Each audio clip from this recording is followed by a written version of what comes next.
So good afternoon, everybody. My name is Mê-Linh Lê, and I'm a health sciences librarian here at the U of M. So today, in our third session in our AI series, Navigating the Ethics and Privacy of AI, my colleague Justin Fuhr and I will be taking a closer look at some of the ethical and privacy issues that are inherent in the use of AI, and hopefully offering some strategies that you can take to minimize risk and harm when using these tools. So as a reminder that our slides, as well as links to the YouTube recordings from our previous two sessions, are available at the bit.ly link here and also via the QR code up in the upper right-hand corner. And I believe Justin has been posting the slide, or pardon me, the link in the chat as well. So before we begin, I do want to acknowledge the land where this presentation was created and where both Justin and I are today. So the U of M campuses are located on the original lands of the Anishinaabe, the Ininiwak, the Inisinuak, the Dakota Oye, and the Dene, and on the national homeland of the Red River Métis. My personal and professional commitment is to learn from and respect Indigenous perspectives and methodologies, and to respect their vital knowledge. And I also want to recognize that AI, which is what we're talking about here today, has the very real potential to cause environmental harm and to exacerbate existing inequalities and biases. So as consumers and as instructors on AI technology, I have to advocate for careful and considerate AI development that does not perpetuate harmful practices or additional environmental damage. So the workshop today, the objectives are listed here, and with many of them, there aren't a lot of kind of easy answers for them. So as I mentioned, what we want to do today is explore and discuss some of these challenges inherent in AI use, and really to promote critical thinking and awareness in how we move forward. So we're going to today, objectives are to identify key ethical principles and privacy concerns, explain some of the potential biases inherent in AI tools, and to assess the ethical implications of using AI in research. And the outline for our presentation today is that I will cover kind of the first half, and then Justin is going to jump in midway to kind of cover things once we hit benefits and limitations in academia. So Justin is handling the chat right now. So if you have any questions about what I'm talking about or about the presentation, the previous presentations, please feel free to talk to him in the chat, and I will take over kind of that midway through. So we just have a very brief Menti today. Mostly it's going to kind of be existing in the background as we go through the session today. But you can join the Menti there. It's the code is menti.com, and the code is on the screen. But what I wanted to do was there we go, get a sense of what the group, what people are hoping to get from this session today. So I'll give you just a moment to potentially throw something in there, and hopefully we'll be able to address it. And then the rest of the time, the Menti will be sitting here, and there is a slide at the end that you can go in and put your questions as they come up, as well as there are two kind of interactive sessions or interactive parts of the presentation where you can add some content in. Okay, so some of the things people are putting here is understanding pitfalls and how to avoid them, accurate data and a framework to approach these issues, okay, challenges and some solutions for privacy, how to efficiently and ethically use AI and not get in trouble.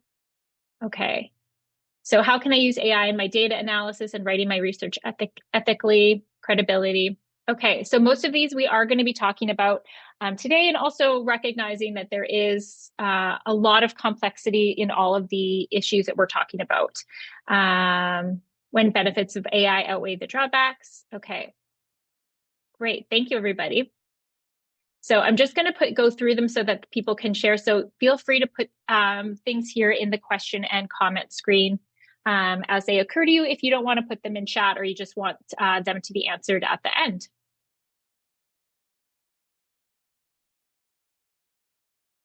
Okay, so let's just kind of put everything into context. So, for those of you who attended our first two sessions, some of the things here might be quite familiar, but really we want to ensure that we address why all of this kind of matters so much and why it's so important to think critically about these tools, about what's being generated, kind of about how they're being used safely, and potentially have some idea of what things may look like going forward. So, um, why does it matter? Basically, whether we're taking kind of a broad look at all of AI, which is obviously a massive topic, or whether we have a much narrower focus on generative AI in, say, academia or in higher education, it's kind of clear that either way, AI is here to stay, and is already having a really large impact. And really, its potential impacts could be so much greater.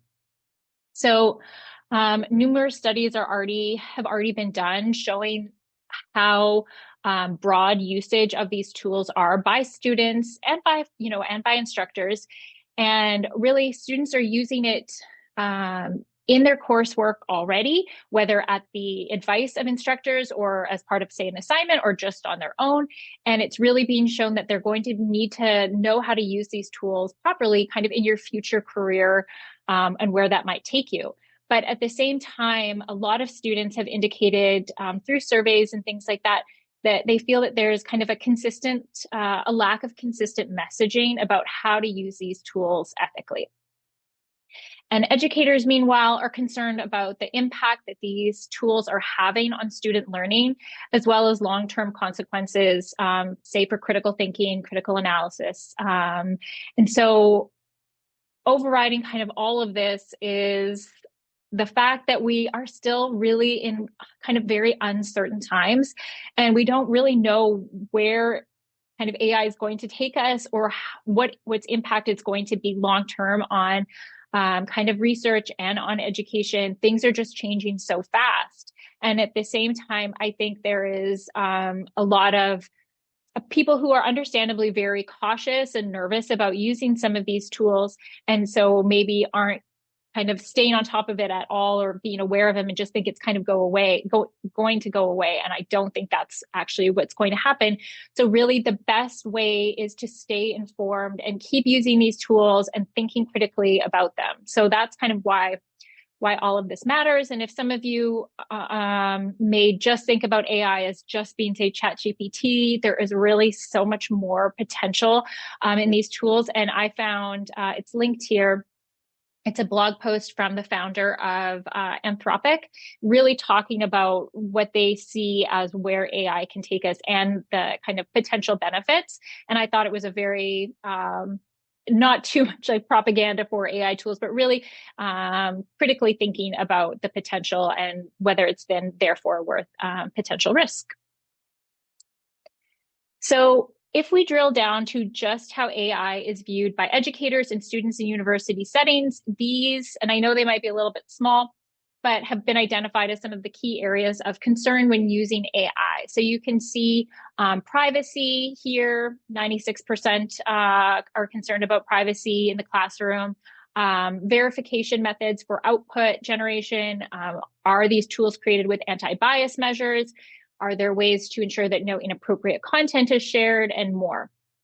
So this is what matters to educators when thinking about using AI in the classroom. And we're going to dive kind of into each one of these shortly.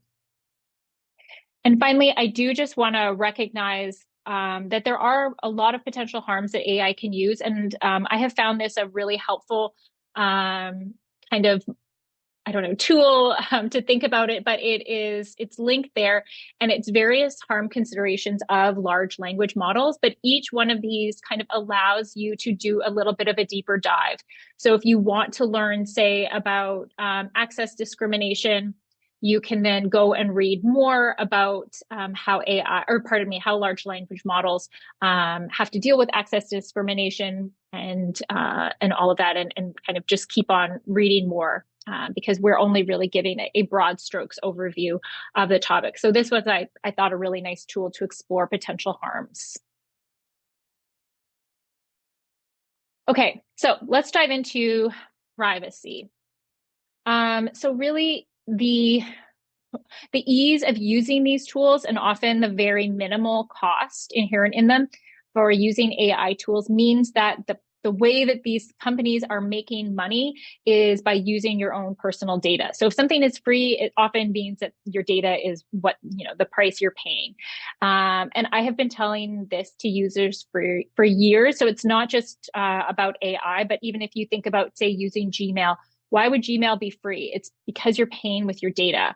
So that part is no different. But what has really changed is the scale and the scope of how much information these tools are able to gather when you're using them.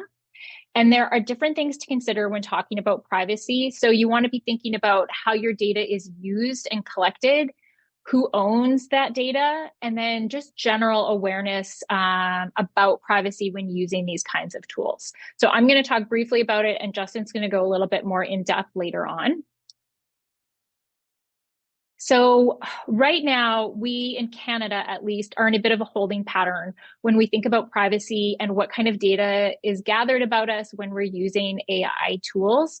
So Canada has, or had, I guess, a bill, Bill C-27, that was really intended to provide kind of some guidance and regulation on this topic. But due to kind of what's happening in government right now and the potential election coming up, when one government went into prorogue, it kind of killed that bill. So we are in limbo right now.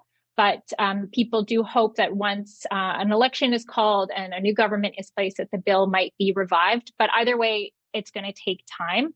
But you can go in and kind of explore this bill a little bit, but it is supposed to intend to help govern how AI systems are developed and used in Canada and what kind of data can be used and what happens with that information that is gathered.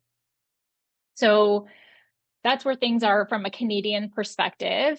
Here at the U of M, we're also in a little bit of a holding pattern. We are still kind of waiting for official guidance on the responsible use of AI tools and what kind of the U of M's policy is on the tools. So that should hopefully come, I would say, in the next couple of months. I know a lot of people are working on it. So what we can do right now as students and as instructors and faculty members is to follow what is outlined as kind of official policy, or pardon me, on institutional guidance, sorry, right now for kind of privacy. And really, what you can do is to familiarize yourself with what the U of M has put online right now. And the big thing is don't upload kind of student work. So if you're a student, if you're an instructor, don't upload any student work into these tools. And things to be aware of is that when you are using these tools, even if you aren't putting in your own kind of personal information into the prompts, is that a lot of companies have it built into their terms of reference that they can use the data that you put in for their training sets. So keep that in mind, and also be aware that if you have put anything on the web kind of before, is that it was likely scraped and has been used as part of the training sets already. So I know that a lot of stuff that I have put online is already being used for training data. It's pretty hard to kind of get things out now, so it's already in there. And just be aware that kind of the default as of right now is companies access your information. So you have to opt out if you don't want them to collect data. One of the things that was in Bill C-27 was to kind of flip that a little bit. So, and that there are calls to make it so that you don't have to opt out of things, but instead have to opt in. Whether that happens or not, we'll see. And you can also try and focus on those companies, again, who are very clear about what they collect and how they use your data. So I just have a quote here from Claude and what they do with your information, and just a screenshot from ChatGPT, which does allow you to do temporary chats, and not all tools do allow that. So really explore the tools and how they do have privacy settings, and whether you want to use them or whether you're okay with your data kind of being shared and used to train different tools. Okay. So now let's take a little bit more of a focus on the ethics and the biases that are kind of built right into these systems. So first, let's think about biases. So I think we all know that these systems have biases in them, but how do you kind of even begin to look for them or test them?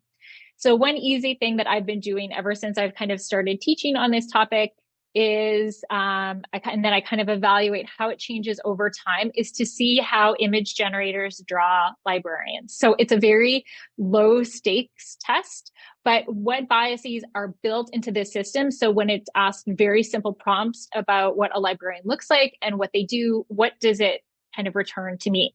So the three images on the top up here are for when I put in the prompt of draw me a picture of a librarian. So these three are what the tools created for me. And then when Justin put in the same prompt on the same systems, this is what was generated for him.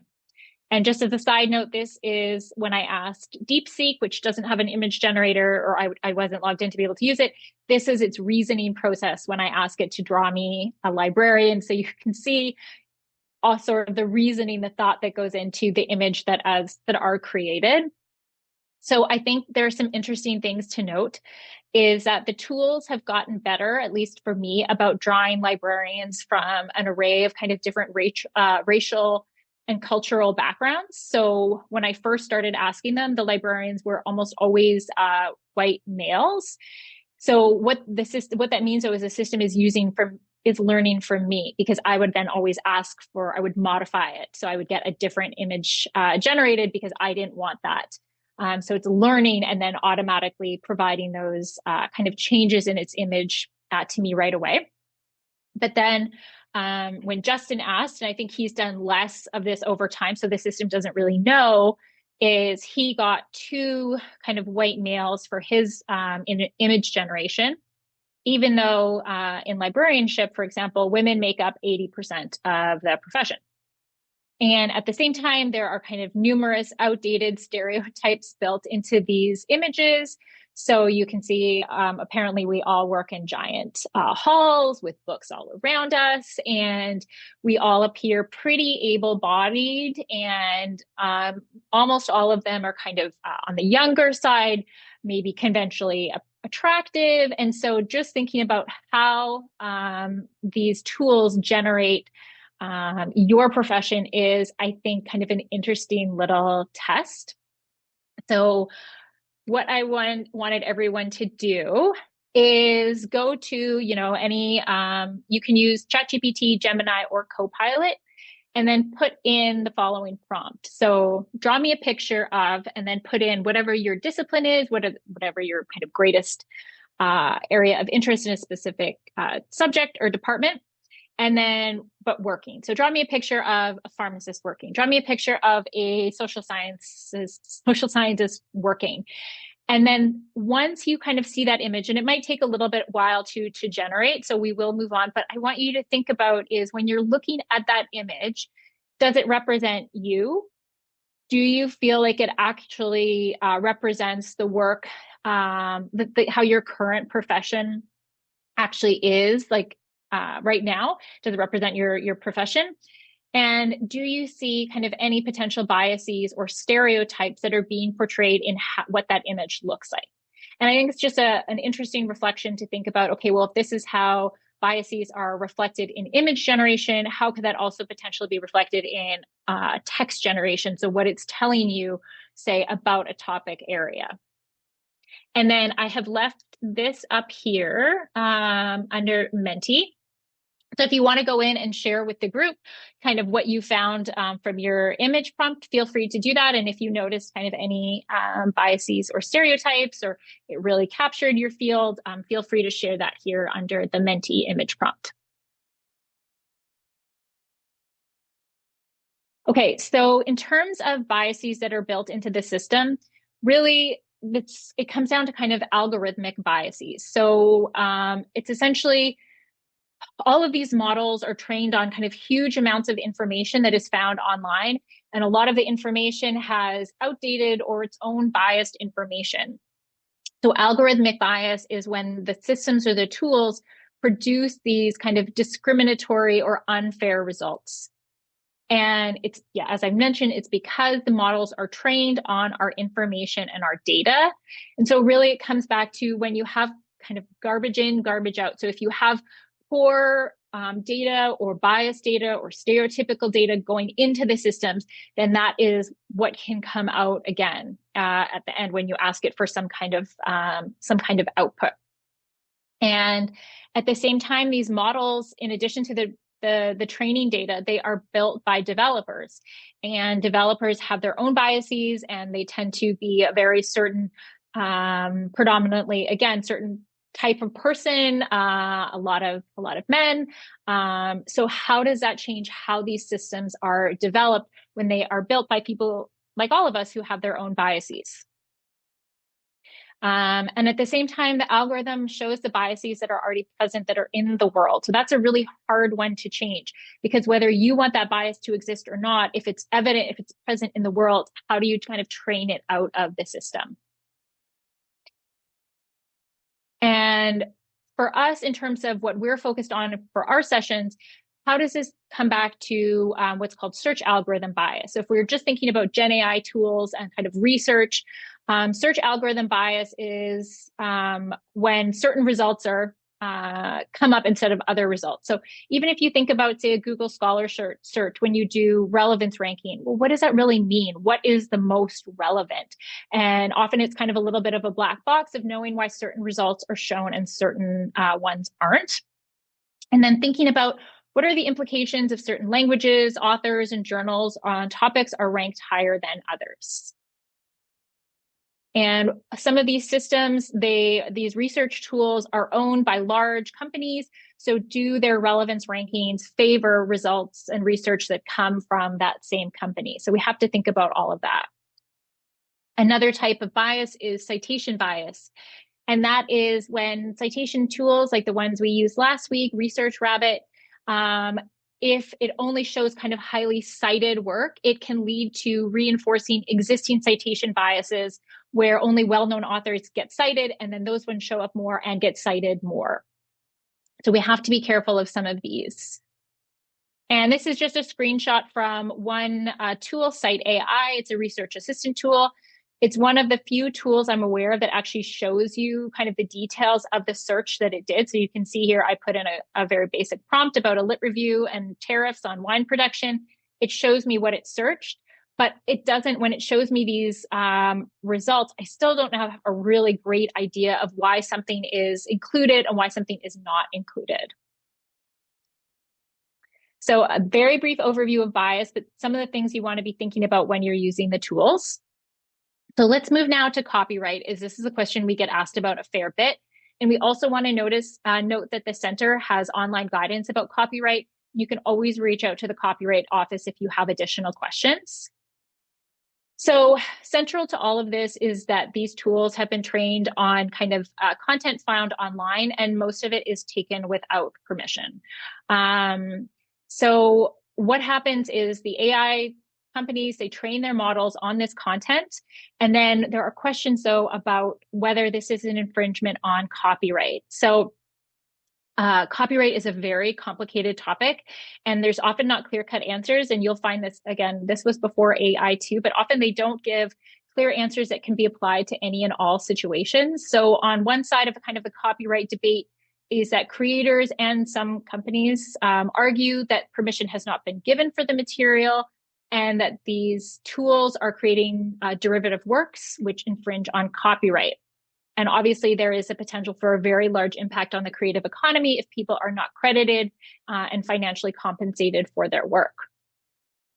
On the other side, you have AI companies who argue that their use of this material is transformative and does not infringe on copyright. So in the US, they are making use of the fair use provision in the copyright guidelines. Here in Canada, it's called fair dealing. And they argue that their use of this content has the potential to disrupt monopolies. So if you have only one or two companies that kind of own everything, AI companies argue that it increases access and the ability to use different information in different ways. So This is just an example of all of the AI copyright lawsuits that are currently happening in the US. And most of them are, I think, except for maybe one, are ongoing. So they have not come to a conclusion. There have not been guidance or rulings, judgments, or anything like that. And what you can see is in some cases, they are individuals, but often it is large companies versus large companies. So the New York Times versus, say, Google, Getty Images versus OpenAI, Dow Jones versus Perplexity. So it's big companies versus big companies in a lot of cases. And in some of them, it is collections of, like, say, the Authors Guild. So an association representing a multitude of kind of content creators and writers and artists, that kind of thing. So we are still waiting to hear what the courts decide in Canada and the US. There's still a lot of waiting. These are two of the major lawsuits happening in Canada. And again, there has been no decision about how these tools, if they're violating copyright in the content that they create. So again, more of kind of a holding pattern. And right now, in terms of what you can do is, again, I'm emphasizing don't upload anything into an open tool that is under copyright. And right now, if you create some lovely prompts, they can be considered protected under copyright. So if you spend a lot of time creating kind of the perfect prompt, that can be protected. And before publishing scholarly material, read your author agreement carefully before signing, as you could be signing away some of your rights for the work. Okay, I'm just going to quickly go through this. In terms of output, be aware, of course, that these tools cannot be considered authors of academic content. And right now, it is still unclear about who owns the copyright of AI generated material. And that was just a joke, that to say who can own this kind of material. Okay. And then I just want to briefly talk about environmental considerations.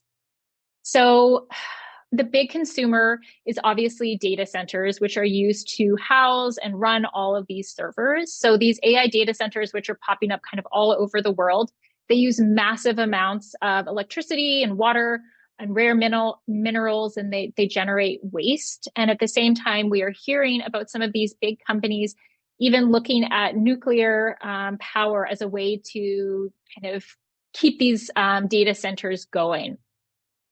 And some estimates say that in the US, at least, data energy use has tripled between 2014 and 2023 from these data centers. So we know that the environment is being impacted.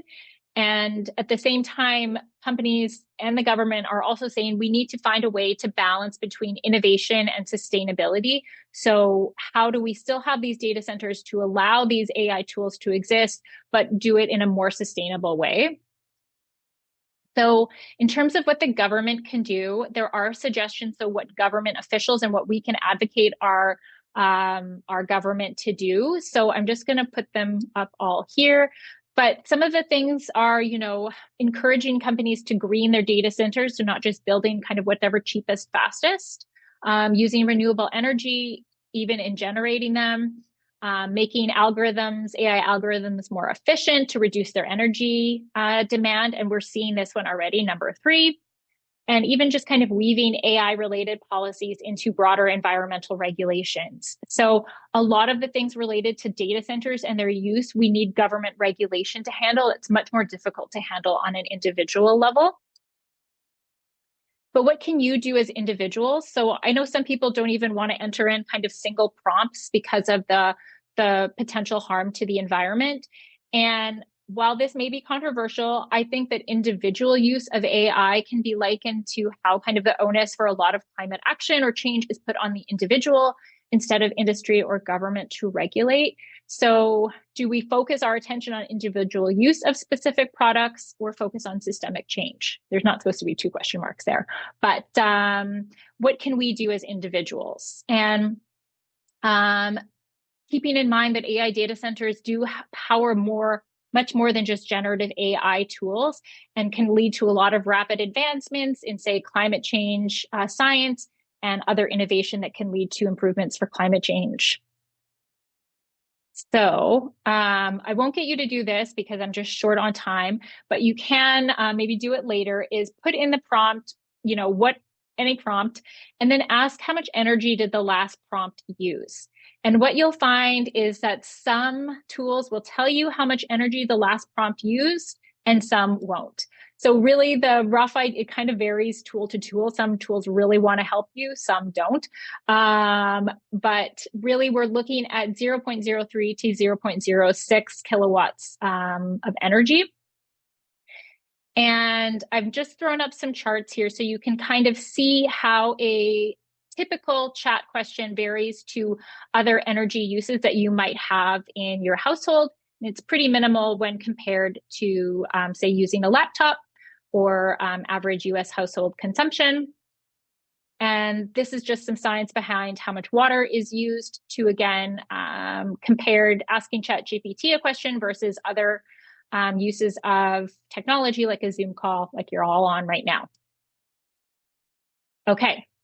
So, and the last one here again is just usage. So I want to just wrap up my thing to note. I'm not discounting environmental considerations for AI, but I think when it comes to whether or not you want to use them to say develop search terms or help you as a study buddy, I see that as very different than considerations for, say, data centers. So you have to consider carefully and considerately, but I wouldn't discount using them due to, say, just the environment.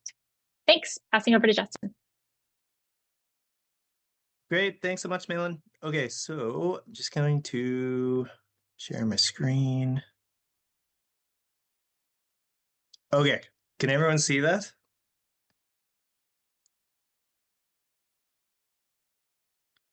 Okay, I'll take the silence as yes. Okay, so I'm just going to talk very briefly about benefits and limitations of AI in university research and university education.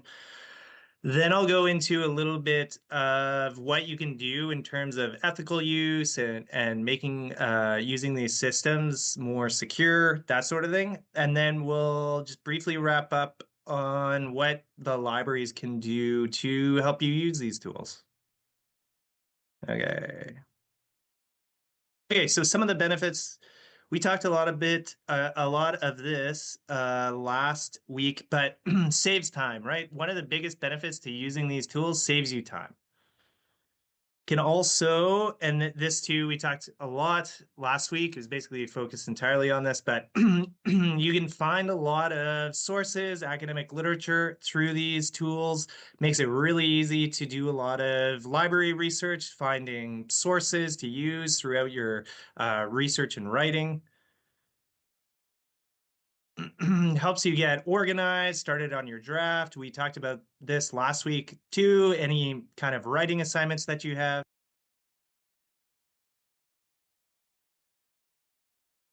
And then there's a lot of potential for improved insight. So let's say you were working on a research assignment or working on some kind of writing for a class. You've already done a lot of that work. So you can then improve on that by asking a lot of these systems for improvements in things like research methodology or data analysis, that sort of thing.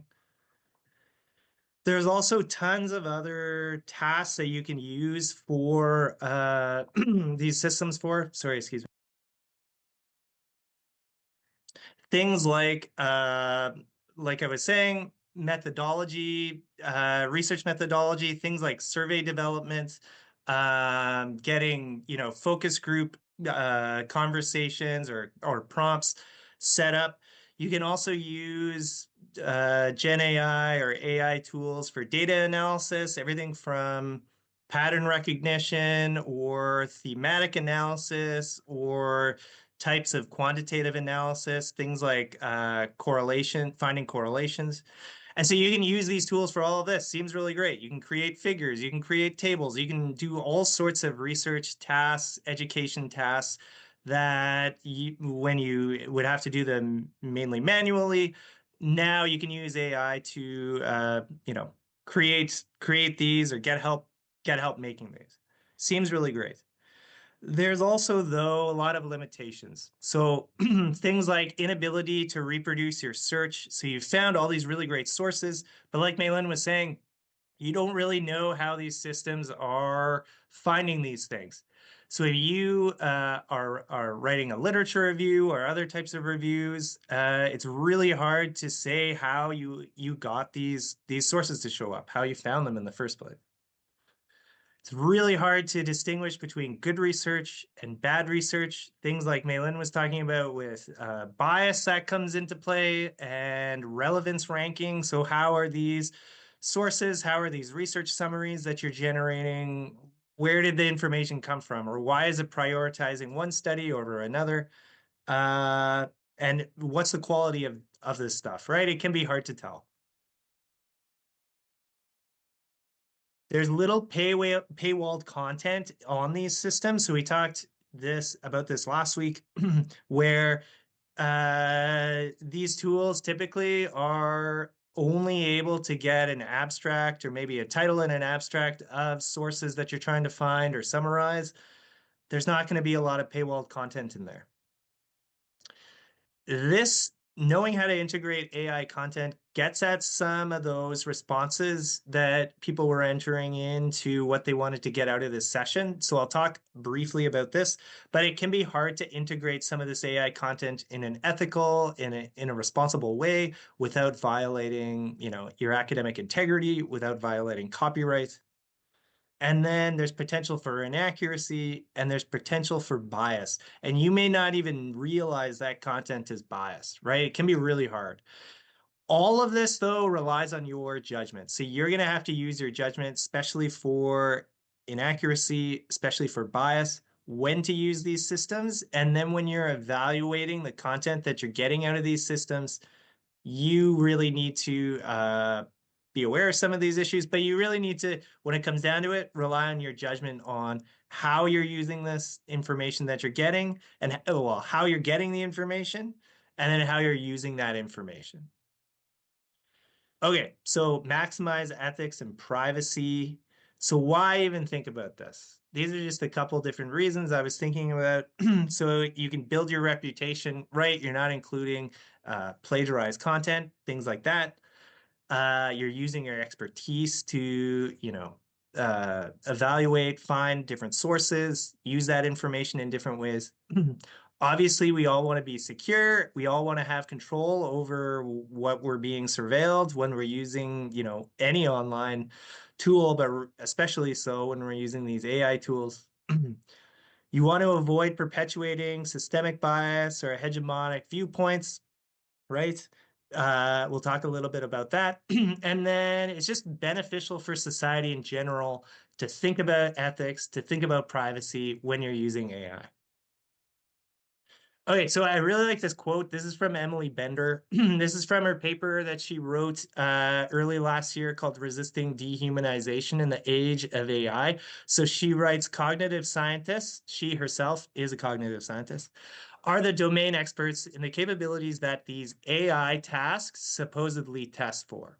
She goes on to say, everyone who is researching things that humans do with our cognition can probably find something where folks doing machine learning or IT work in the AI space are making spurious claims, right? Things like AI can, it's like the pinnacle of human intelligence, right? Relying on these systems and it benefits society, etc. So then those people, the cognitive scientists, can be in a position to say, that's not how that works.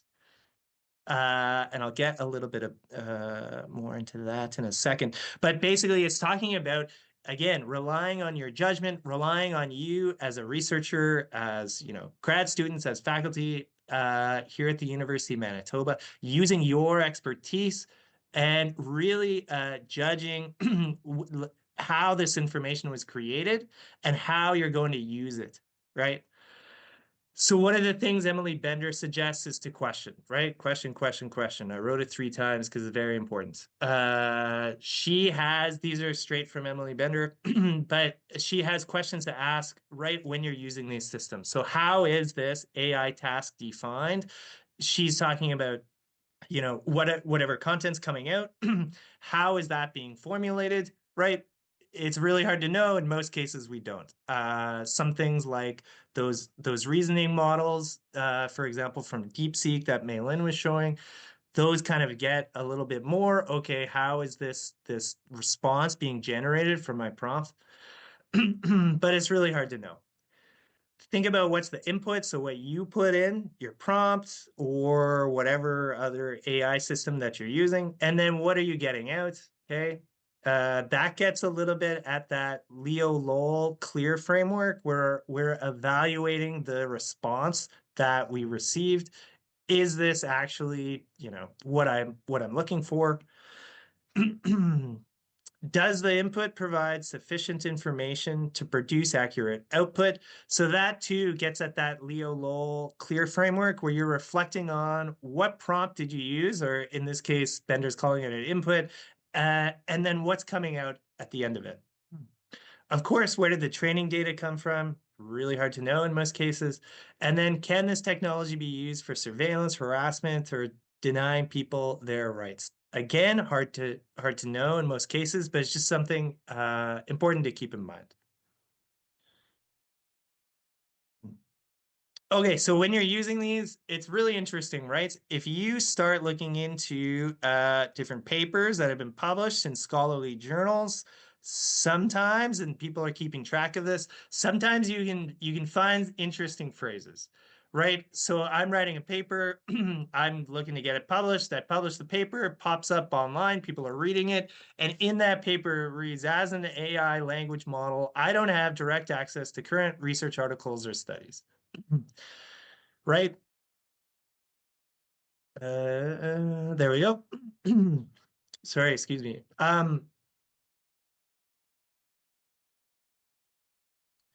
Okay, and then I'm publishing another paper, right? And people are reading it, and it contains the phrase, "No one can predict the future with certainty." But my knowledge cutoff is in September 2021, right? And this goes on and on. You can find countless examples. I have one more, if I can get it to go. There we go. Uh, you know, people are publishing this stuff that says, well, I don't have access to specific studies conducted after my knowledge cutoff in September 2021. I can provide a general overview, etc. So these examples are from a database or an organization called Retraction Watch. They keep track of this kind of stuff. These are all examples of published articles that people have, you know, quote unquote, written. But it's more like copying and pasting, right? So clearly these authors, very likely that they copied and pasted something straight from an AI model and put it into their paper. And the journal didn't recognize this. Peer reviewers didn't recognize this for one reason or another. But this is what we want to avoid, right? We're not just copying and pasting responses that we get from generative AI straight into our paper. We talked all about that last week. So how do we use these systems when we're trying to use them responsibly and ethically, right? One of the ways that people have been thinking about this, so Carrie Weaver, a librarian at the University of Waterloo, she developed this idea of an artificial intelligence disclosure framework, or the AID. So it basically works like a customizable statement that you put in your paper at the end, typically, and you're identifying where AI was used in the creation of your scholarly work or output. So these are just examples. One from data analysis, right? She has different categories on the different ways that you could possibly use AI. One of hers is data analysis, right? So people were talking about that in the Mentimeter Mê-Linh was running earlier. So you can comment on how exactly you used AI while you're, analyzing your data. Performance of statistical or mathematical analysis, regression analysis, text analysis, etc., right? And you would put this straight into your writing, straight into the paper. And some journals have been developing AI policies, like a lot of the major ones, like Elsevier journals or Taylor and Francis or Sage. They have specific AI policies that you'd have to abide by, but as an author, as someone looking to publish their work, they vary greatly. Some don't allow any AI at all. Some don't allow certain tasks by AI, such as like drafting a manuscript, but you can still use it for data analysis, or you can still use it to help you create figures that you're using, that sort of thing. If you're at all interested in those, you can just Google journal AI policies and a whole bunch come up. You can read through those. But Carrie, and some of them require disclosure. And so Carrie Weaver's trying to standardize this process just to make it so that people are really using this stuff responsibly if it adheres to a common framework. Who knows if this will catch on? This is very early. It's just published last year. But it's just one example of people thinking about this, recognizing that people are going to be using AI in their work and how to just use it more responsibly or more ethically. If you're at all interested in thinking about this yourself, you can also run through something called the robot test.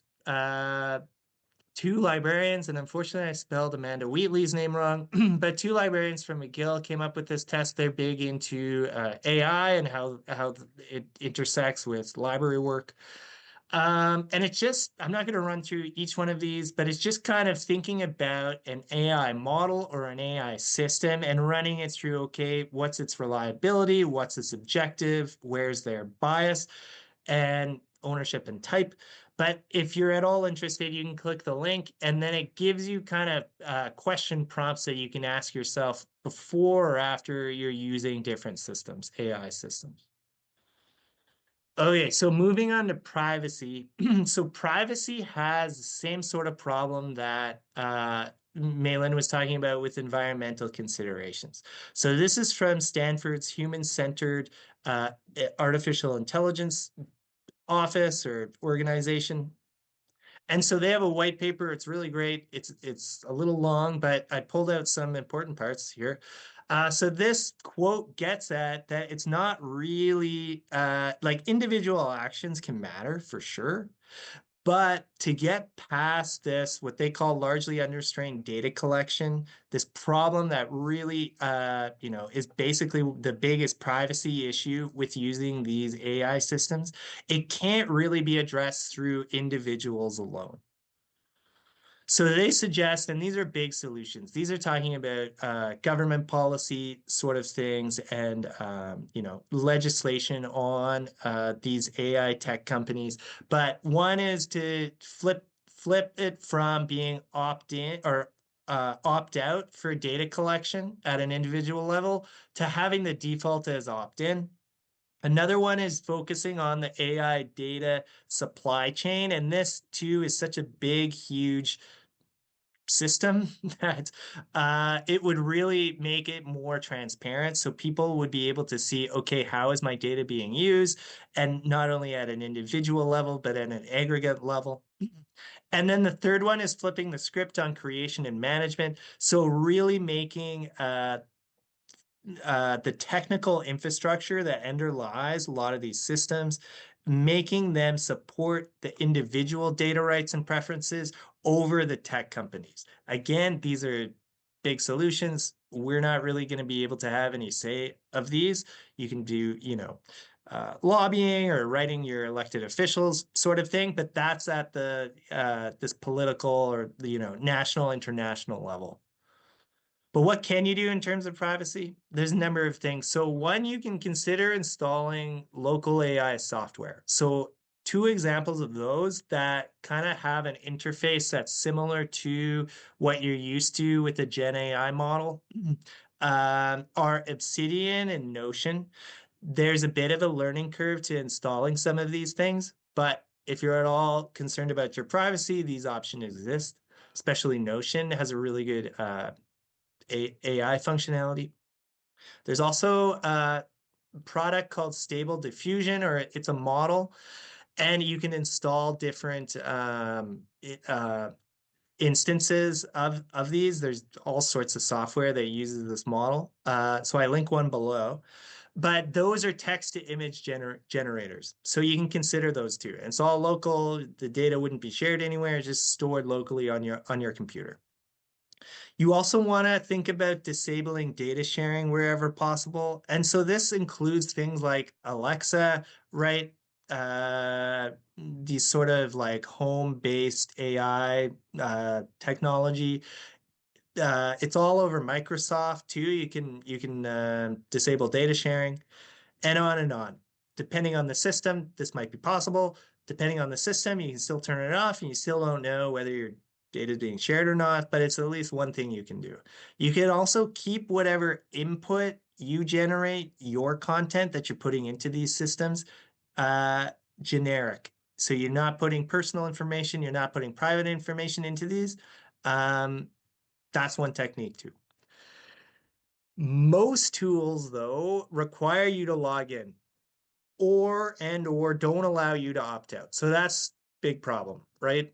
There's no real way around that. It's just you wouldn't use those systems, right? Maybe you would use a local system, local AI software. Who knows? Up to you for sure. There are settings you can adjust. Mê-Linh walked you through some of those in the first session. There's also a recording of that first and second workshops if anyone is interested in watching those. Um, Mê-Linh showed the ChatGPT temporary chat, so that's an option. There's also a lot more, or a few more, in that Wired article that's linked there, so you can download the slides and get access to that. The whole idea, though, this entire presentation is meant for you to become AI literate. And so what do we mean by that? So Leo S. Lowell, who I mentioned before, he just came out with this guide very recently in the last month. It's for academic libraries, but it talks a lot about AI literacy. And so when he talks about AI literacy, he's talking about the ability to understand, use, and think critically about AI technologies and their impact on society, ethics, and everyday life. The more AI literate you are, the more ethically you can use these systems, the more secure you can use these systems, right? The more you can minimize bias. Talking about minimizing bias, what can you do, right?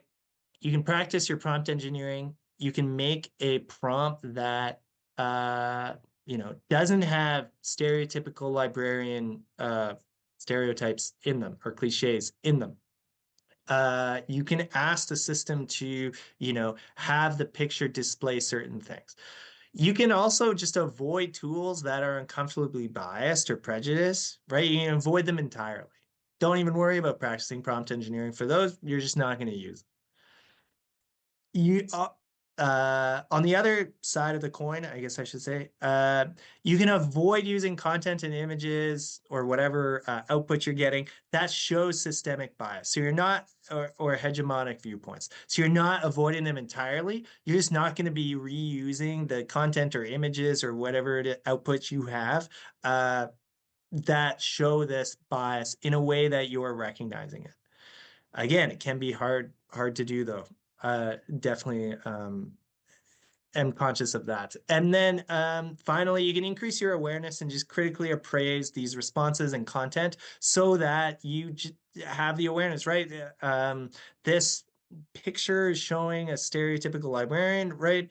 It's 80% female, but the image is of an older male white librarian, right? So maybe I'm just, I'm going to avoid using that, and I can, be aware of that to a point where I can make that choice.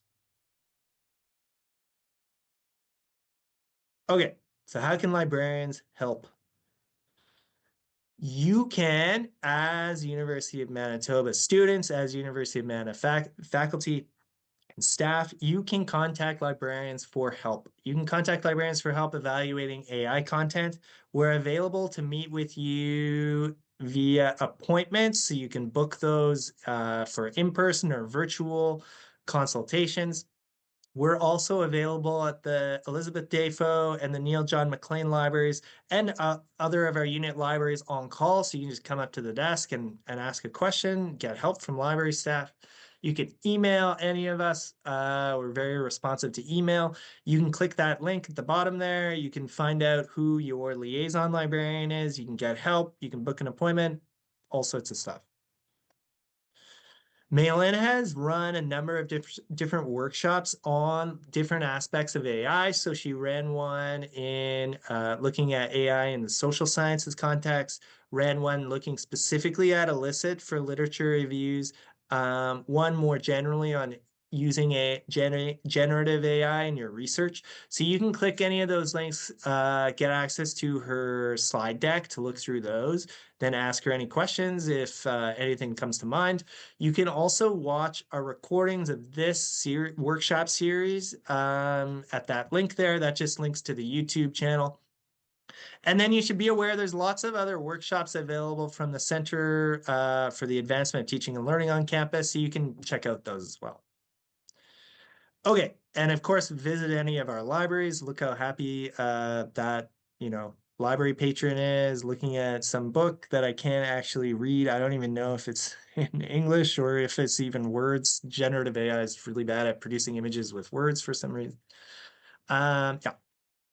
Okay, the long-awaited AI detectives, unraveling the mysteries of artificial intelligence in research. So, the case of the great manuscript heist. For anyone who hasn't been to our other workshops, we have 3 mysteries that you need to solve to be entered into a contest for wonderful prizes. Some of them are AI related. There's some AI monthly memberships. There's some tote bags. There's some other wonderful, great stuff. So, the case of the great manuscript heists. After a tense encounter with a jealous and spurned colleague, one of Professor Gemini's prized books is missing. Can you help her find it? You're going to need to use 3 book hints left by her spurned colleague, along with AI, if you so choose, but I would highly recommend using an AI system to solve these, to determine which book Professor Gemini is missing. Okay, so these are the 3 hints. I'm just going to pop into chat that link at the bottom. Okay, and so if you click on that link at the bottom, that's where you submit your response. And also the 3 hints are listed there. So you can just click that right now if you want to have that open so you don't lose the link if you want, or you just don't want to enter the contest at all. You're going to leave Professor Gemini hanging. She's never going to find her book, and that's not a good thing. Trust me, we deal with lots of lost books. Not a good thing. I won't read all of these just for the sake of time. But anyways, you can click the link and get access to these 3 hints and then submit your response. Okay, that's all we have today. Well, that's all we have for the series. Thank you so much for attending.